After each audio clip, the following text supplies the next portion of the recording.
Hello, how are you? सब ठीक हो? Okay, today we will be discuss on topic concentration. Last time हमने concentration topic को discuss किया, आज भी हम कंसंट्रेशन टॉपिक को कंटिन्यू करेंगे। In this class we will be discuss on type second concentration. Concentration type second, concentration type second, और इसमें हम फर्स्ट डिस्कस करेंगे molality. Molality is denoted by small M. Molality concept में हम concentration को किस तरीके से एक्सप्रेस करेंगे, तो हम कहेंगे concentration is equal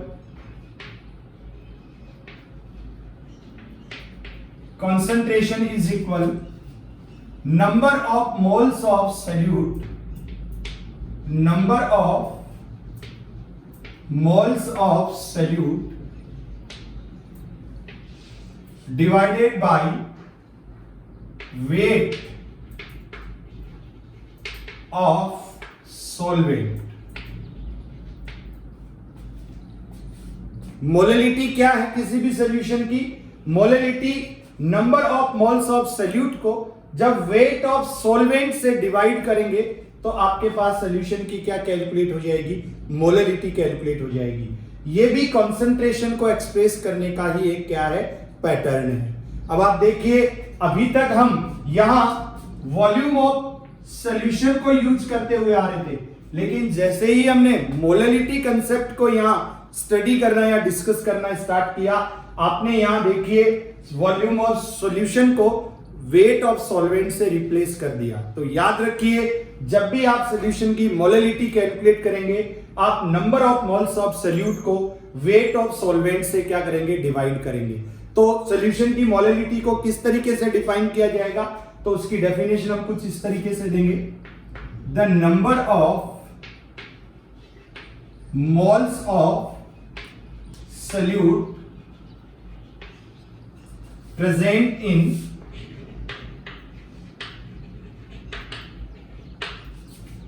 1 kilogram or 1000 gram of solvent।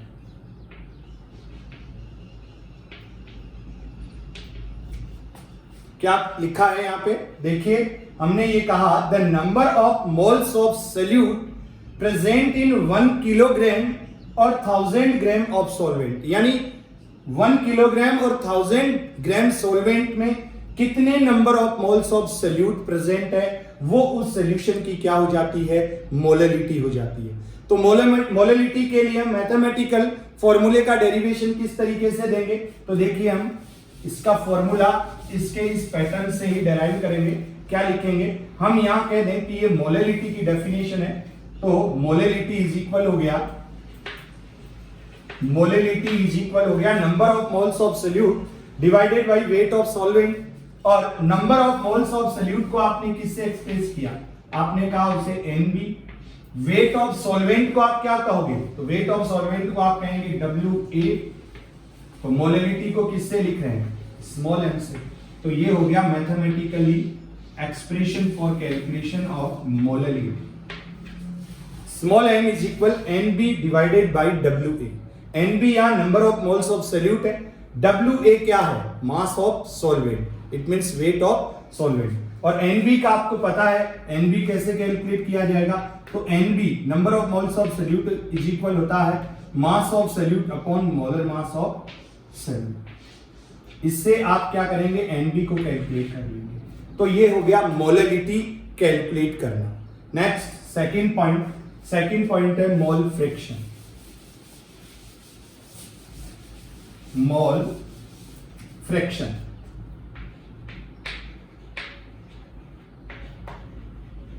Mole fraction is denoted bye x। Mole fraction को किससे डिनोट करते हैं? x। अब देखिए, फ्रैक्शन क्या होता है? फ्रैक्शन आपने प्रीवियस क्लासेज में मैथ्स में कई बार पढ़ा है, हम भी आपको एक बार फिर बता देते हैं फ्रैक्शन क्या होता है, किस तरीके से फ्रैक्शंस लिखे जाते हैं। फ्रैक्शन देखिए हम मार्केट गए और मार्केट से हमने 10 मैंगो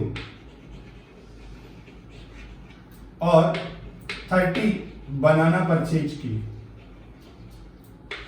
टोटल कितने फ्रूट्स परचेज कर लिए? 40 फ्रूट्स हमने क्या कर लिए? परचेज कर लिए। क्या क्या लेके आए? 10 मैंगो और 30 बनाना। नाम सुनते ही मुंह में पानी आ गया होगा, क्यों? मीठे फल है, मैंगो भी मीठा, बनाना भी मीठे, टेस्टी भी है। तो देखिए कोई बात नहीं है, आप इनके टेस्ट का आनंद लीजिए। हम आपको फ्रैक्शन लिखना बता देते हैं कि फ्रैक्शन कैसे लिखे जाते हैं। तो 10 मैंगो और 30 बनाना, टोटल आप 40 फ्रूट्स लाए। तो 40 फ्रूट में से मैंगो कितना है? यदि फ्रैक्शन फॉर्म में लिखें तो हम कहेंगे 1/4 क्या है? मैंगो है। और बनाना कितने हैं? तो आप कहेंगे 3/4 क्या है? बनाना है। ओके, अब आपने ये फ्रैक्शन कैसे लिखा, ये कैसे कैलकुलेट किया? तो इसका मेथड बहुत इजी है। किस तरीके से इजी है? तो देखिए हम फ्रैक्शन को कैलकुलेट करने के प्रोसेस पे बात करते हैं। यहां हमने कहा fraction of mango. Fraction of mango कैसे कैलकुलेट किया? तो हम कहेंगे फ्रैक्शन को कैलकुलेट करने के लिए सबसे पहले नंबर ऑफ मैंगो को लिखेंगे। नंबर ऑफ मैंगो कि आप कितने मैंगो लेके आए, divided by total number of fruits. Total number of fruits कैसे आएंगे? जब आप जितने फ्रूट्स लाए उनका टोटल लिख देंगे। आप लाए मैंगो और बनाना, तो आप लिखेंगे number of mango plus number of banana.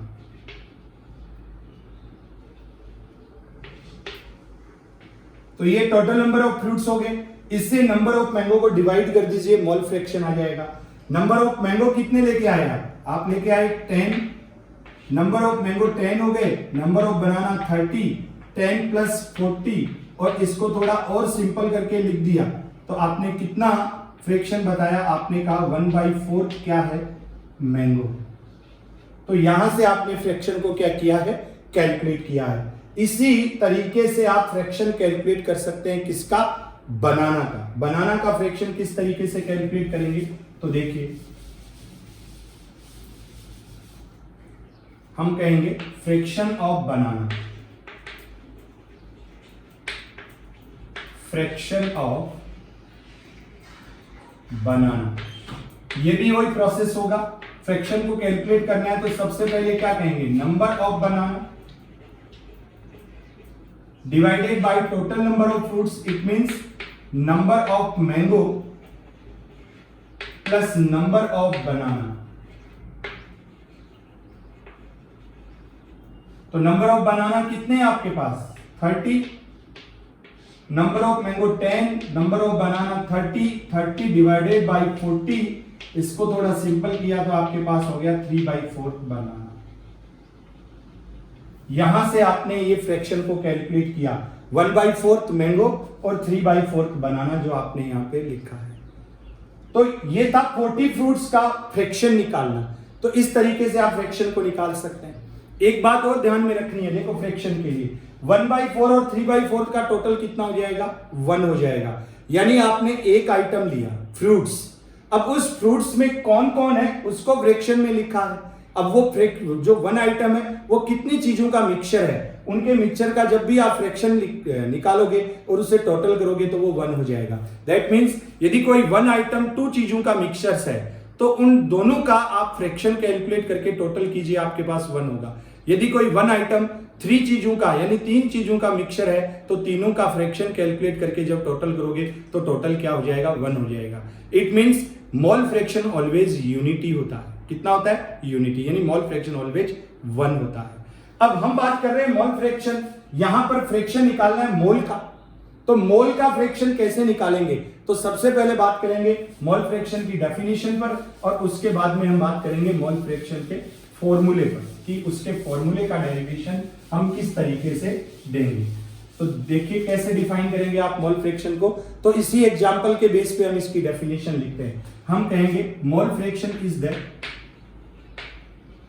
Ratio of number of moles of solute, number of moles of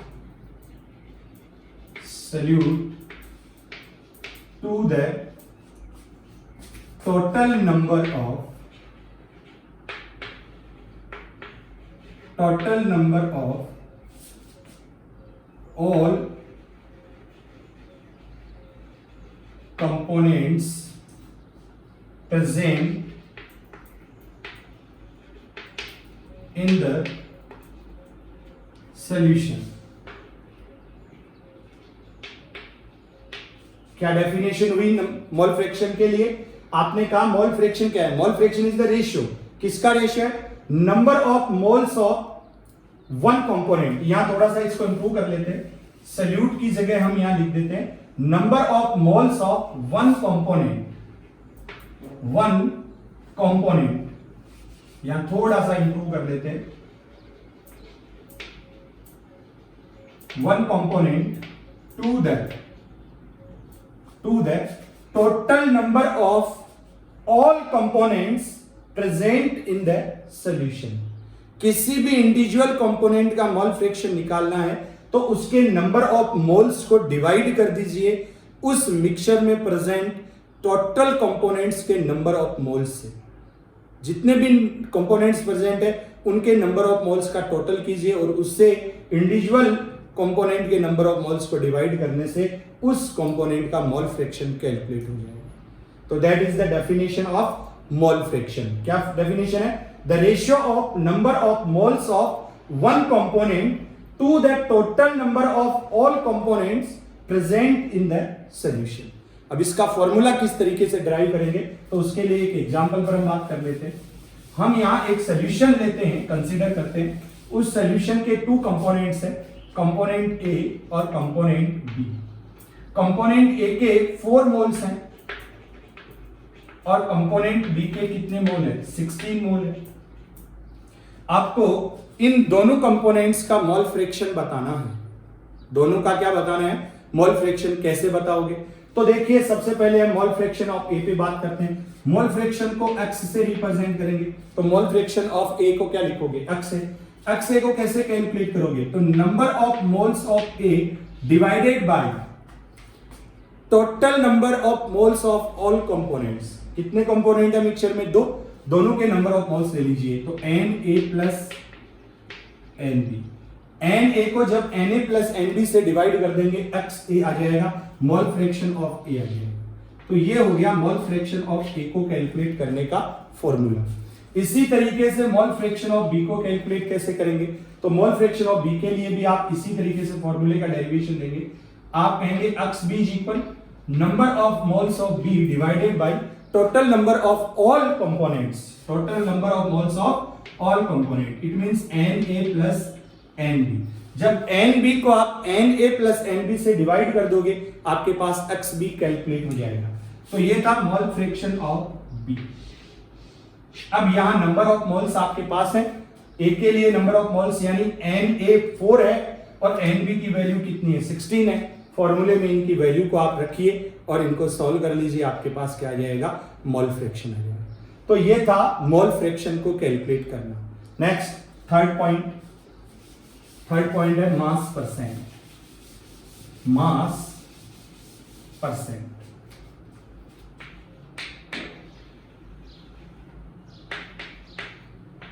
mass percent से कंसंट्रेशन को किस तरीके से एक्सप्रेस करते हैं या सॉल्यूशन का मास परसेंट किस तरीके से कैलकुलेट करते हैं? तो हम कहेंगे मास परसेंट इज इक्वल होता है, मास percent is equal mass of solute upon total mass of solution. और ये पर 100 ग्राम पर क्या होता है? कैलकुलेट होता है इंटू 100। तो मास परसेंट को कैलकुलेट करने का फॉर्मूला ये हो जाएगा। मास परसेंट के बेस पे आप वॉल्यूम परसेंट को भी कैलकुलेट कर सकते हैं। किसको कैलकुलेट कर सकते हैं? वॉल्यूम परसेंट को भी कैलकुलेट कर सकते हैं। कैसे कैलकुलेट कर सकते हैं? आप कहेंगे वॉल्यूम परसेंट इज इक्वल क्या हो जाएगा? वॉल्यूम परसेंट इज इक्वल हो जाएगा volume of solute, volume of solute divided by total volume of solution into 100। इससे आप वॉल्यूम परसेंट को कैलकुलेट कर लेंगे। वॉल्यूम परसेंट का मतलब है V by V, mass percent का मतलब है W बाई W, और यहां आप मास बाई वॉल्यूम परसेंट भी कैलकुलेट कर सकते हैं। क्या कैलकुलेट कर सकते हैं?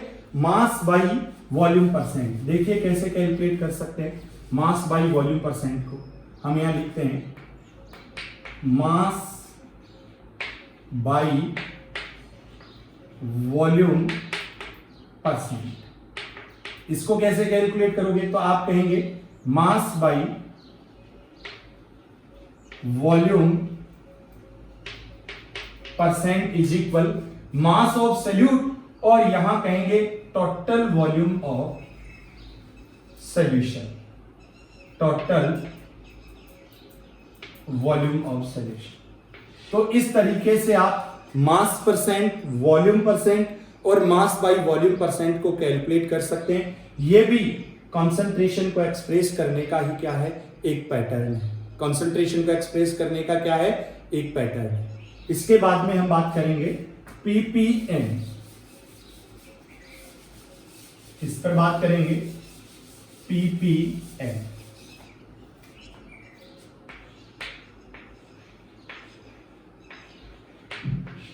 पीपीएम का मतलब क्या हुआ? क्या मीनिंग है पीपीएम का? तो देखिए इसके नाम से एक्सप्लेन करते हैं। P for parts, P for पर, M फॉर मिलियन। पार्ट्स पर मिलियन, और मिलियन का मतलब क्या होता है? 1 मिलियन इज इक्वल होता है 10⁻⁶, और इसको बोल सकते हैं 10 लाख। तो 1 मिलियन की वैल्यू क्या होती है? 10 लाख होती है, जिसे हम 10⁻⁶ से भी क्या कर सकते हैं? लिख सकते हैं। तो पीपीएम को कैसे कैलकुलेट करोगे? सेम फॉर्मूला है मास परसेंट की तरह। आप कहेंगे ppm is equal mass of solute, mass of solute divided by total mass of solution. लेकिन इस बार इंटू 100 नहीं होगा, इंटू क्या होगा? 10⁻⁶, क्योंकि ये मास ऑफ सॉल्यूट किस में कैलकुलेट करना है? 1 मिलियन में। यानी 1 मिलियन सॉल्यूशन में कितने मास ऑफ सॉल्यूट डिसॉल्व हुआ है, वो उसका पीपीएम होगा। देखिए पीपीएम भी कंसंट्रेशन को एक्सप्रेस करने का ही एक क्या पैटर्न है। इसी के सिमिलर पैटर्न और हैं हमारे पास। देखिए किस तरीके से हमारे पास हो सकता है पीपीबी। पीपीबी का मतलब क्या हुआ? पार्ट्स पर बिलियन, पार्ट्स पर बिलियन। और 1 बिलियन को किस तरीके से एक्सप्रेस करते हैं? तो 1 बिलियन इज इक्वल होता है 10⁻⁹। इसी तरीके से हो सकता है पीपीटी। पीपीटी, पीपीटी का मतलब है पार्ट्स पर 1000, और 1000 इज इक्वल होता है 10⁻�3। ये कंसंट्रेशन को एक्सप्रेस करने के पैटर्न है। यदि पीपीबी कैलकुलेट करते तो फॉर्मूला सेम होता, केवल 10⁻⁶ की जगह क्या यूज करना होता? 10⁻⁹। और पीपीटी कैलकुलेट करना होता तो भी फॉर्मूला सेम होता, 10⁻⁶ की जगह हमें क्या यूज करना होता? 10⁻3। तो ये थे कंसंट्रेशन को एक्सप्रेस करने के पैटर्न्स। इसको हमने स्टडी किया कंसंट्रेशन टाइप सेकंड में। अब हम आपको कंसंट्रेशन टाइप फर्स्ट के और कंसंट्रेशन टाइप के सेकंड के एक एक कंसेप्ट को यहां पर कंपेयर करके बताएंगे। वो इंपॉर्टेंट कंसेप्ट होंगे मोलरिटी और मोलरिटी। दोनों में एक मेजर डिफरेंस होता है। क्या डिफरेंस होता है वो आपको बिल्कुल याद रखना है। देखिए क्या डिफरेंस है। तो हम यहां पहले बात करेंगे मोलरिटी और मोलरिटी।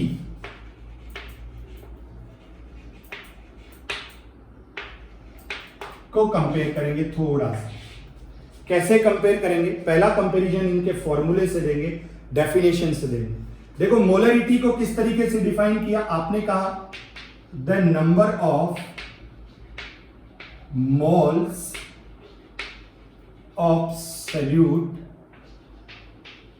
प्रेजेंट इन 1 लीटर और 1000 मिलीलीटर सॉल्यूशन। यहां आपने कहा the number of moles of solute present in 1 kilogram और 1000 gram of solvent. It's okay. तो देखिए molarity always volume of solution के बेस पर कैलकुलेट होगी कि 1 लीटर और 1000 मिलीलीटर सॉल्यूशन में कितना number of moles of solute dissolve है, वो उस सॉल्यूशन की मोलरिटी होगी। लेकिन मोलरिटी क्या है? मोलरिटी कैलकुलेट होगी मास ऑफ सॉल्वेंट पर। किस पर कैलकुलेट होगी? मास ऑफ सॉल्वेंट पर। इट मींस 1 किलोग्राम और 1000 ग्राम सॉल्वेंट में कितने number of moles of solvent add है, कितने number of moles of solvent present कितने number of moles of solute present है, वो उस सॉल्यूशन की क्या हो जाएगी? मोलरिटी हो जाएगी। तो इसका फॉर्मूला क्या होगा? इसका फॉर्मूला आप लिखोगे MB is equal NB upon V, और इसका फॉर्मूला लिखेंगे M is equal NB upon WE। और एक और इंपॉर्टेंट डिफरेंस है इसमें, वो सबसे ज्यादा इंपॉर्टेंट है। क्या? मोलरिटी टेम्परेचर पर डिपेंडेंट है। किस पर डिपेंडेंट है? टेम्परेचर पर डिपेंडेंट है।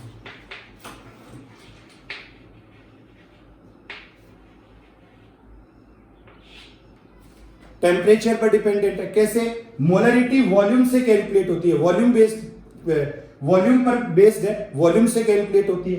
तो टेम्परेचर और वॉल्यूम दोनों वेरिएबल है। टेम्परेचर वह चेंज होगा तो वॉल्यूम चेंज होगा, वॉल्यूम टेम्परेचर पर डिपेंड करता है। That is clear. तो जब वॉल्यूम चेंज हो गया तो सॉल्यूशन की कॉन्सेंट्रेशन चेंज हो गई, और कॉन्सेंट्रेशन चेंज हो गई तो मोलरिटी क्या हो गई? चेंज हो गई। लेकिन हम मोलरिटी की बात करें तो मोलरिटी टेम्परेचर पर डिपेंड नहीं करती है, मोलरिटी इंडिपेंडेंट है। मोलरिटी क्या है? इंडिपेंडेंट है, ये टेम्परेचर पर डिपेंड नहीं करती है।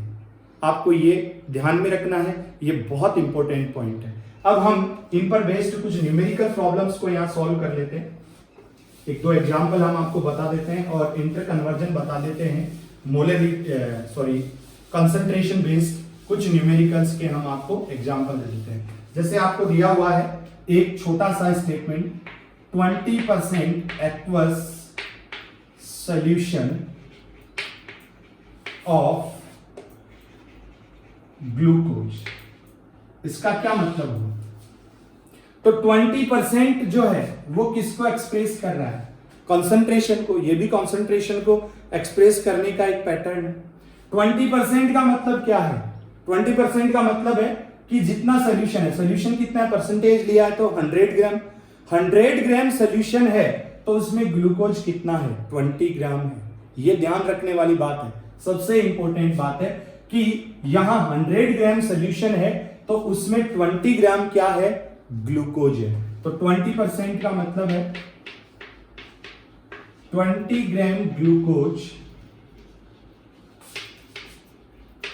इन 100 ग्राम सोल्यूशन। यदि यहां 30% होता तो आप कहते 30 gram glucose in 100 gram solution. इसी तरीके से 40% होता तो आप कहते 40 gram glucose in 100 gram solution. That is clear. तो ये कंसंट्रेशन को एक्सप्रेस करने का ही एक क्या है? पैटर्न है। और एक एग्जांपल पर बात करते हैं। आपको ये कहा जाए 60 ग्राम NaOH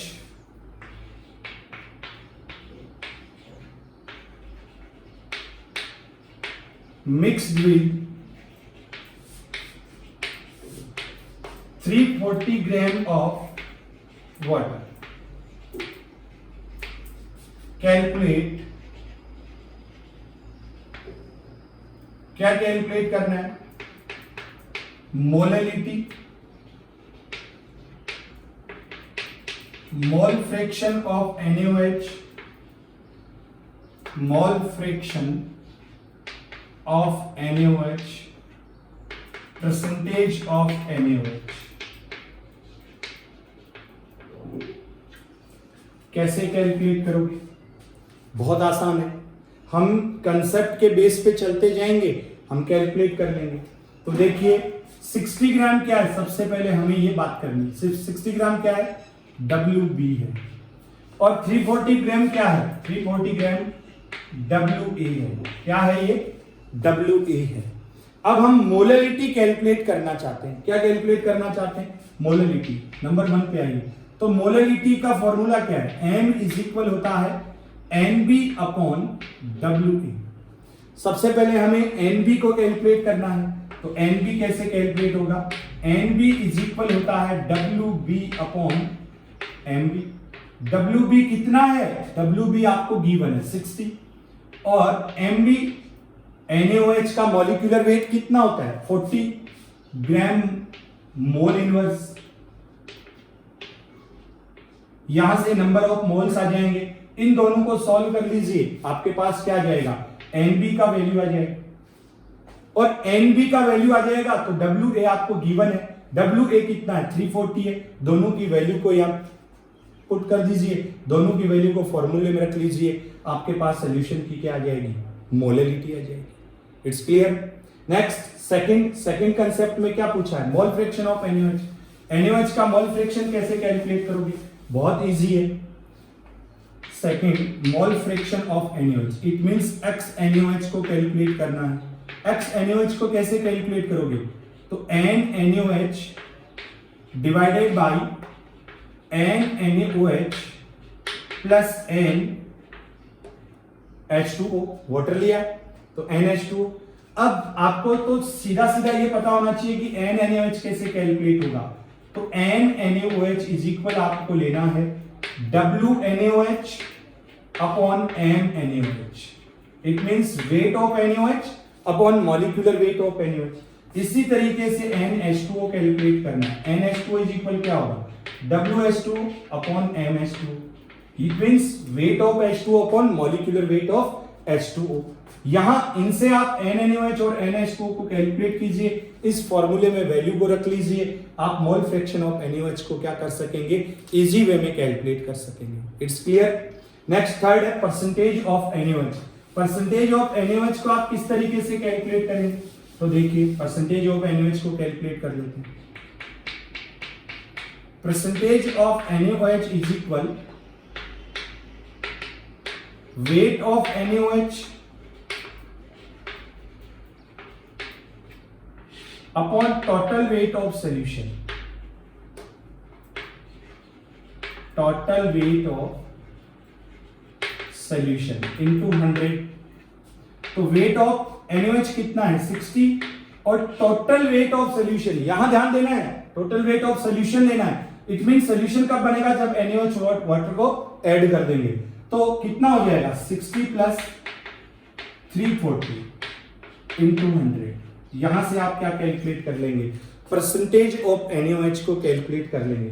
तो इस तरीके से आप न्यूमेरिकल्स को क्या कर सकते हैं? सॉर्ट आउट कर सकते हैं, सोल्व कर सकते हैं। बस आपको गिवन कंडीशन के बेस पे क्या करना है? उनको स्टेप बाय स्टेप क्या करना है? सोल्व करना है। चलिए एक न्यूमेरिकल प्रॉब्लम और सॉल्व करते हैं। हम आपको एक और एग्जांपल बताते हैं कि आपको दिया हुआ हो बाय चांस इस तरीके से 2 molar aqueous solution of glucose.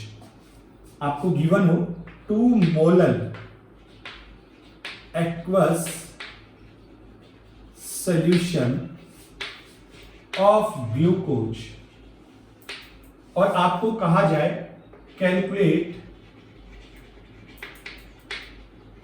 Mole fraction of glucose. कैसे कैलकुलेट करोगे? तो देखिए बहुत इजी है, बस आपको लैंग्वेज को पढ़ना और उसको समझना आना चाहिए।